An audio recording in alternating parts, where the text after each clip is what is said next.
Order order. আচ্ছা order যখন দিবেন তাহলে 2টা পরোটা আর একটা চিকেন টিক্কা অর্ডার দেন। শাট আপ না, সাথে একটা 7 আপ। আচ্ছা তুমি নতুন স্যুটগুলা চুরি করেছো কেন?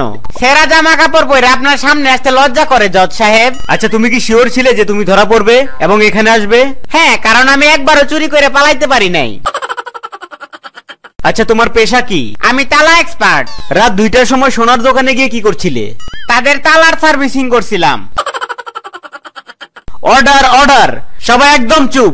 এরপর কেউ শব্দ করলে তাকে কোর্ট থেকে বের করে দেওয়া হবে।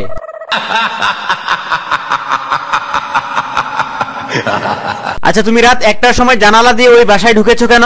কারণ আমি ভাবছিলাম যে ওইটা আমার বাসা। তাহলে ওই মহিলাকে দেখে পালিয়ে গেলে কেন? আমি ভাবছিলাম যে ওইটা আমার বউ আসতেছে। আচ্ছা তুমি কি সেই অভিযুক্ত ব্যক্তি? না স্যার, আমি সেই লোক যে মুরগিগুলা চুরি করছে। দয়া করে আমাকে যাবজ্জীবন কারাদণ্ড দেন। Order order. আসামি নিজের ভুল স্বীকার করায় আদালত তাকে নিঃশর্তে মুক্তি দিয়েছিল, কিন্তু আসামির ইচ্ছা তাই তাকে যাবজ্জীবন কারাদণ্ড দিচ্ছে। আচ্ছা তুমি তো পকেট মারতে গিয়ে ধরা পড়েছো, তোমার দোষ স্বীকার করতে কি আপত্তি আছে? হুজুর আমার কোনো দোষ নাই। লোকটার পকেট এত ছোট যে হাত ঢুকানোর পর আর বের করতে পারি নাই। আচ্ছা আপনি কি দোষী নাকি নির্দোষ? রায় দেওয়ার জন্য বেতন কে পায়, আমি নাকি আপনি? তুমি নিজ হাতে তোমার বাবা মাকে গুলি করে মেরেছো, এই কথা স্বীকার করার পরেও তোমাকে মাফ করে দেওয়ার কি কারণ থাকতে পারে? আমি এখন এতিম, আর এতিমের অপরাধ মাফ করে দিন হুজুর।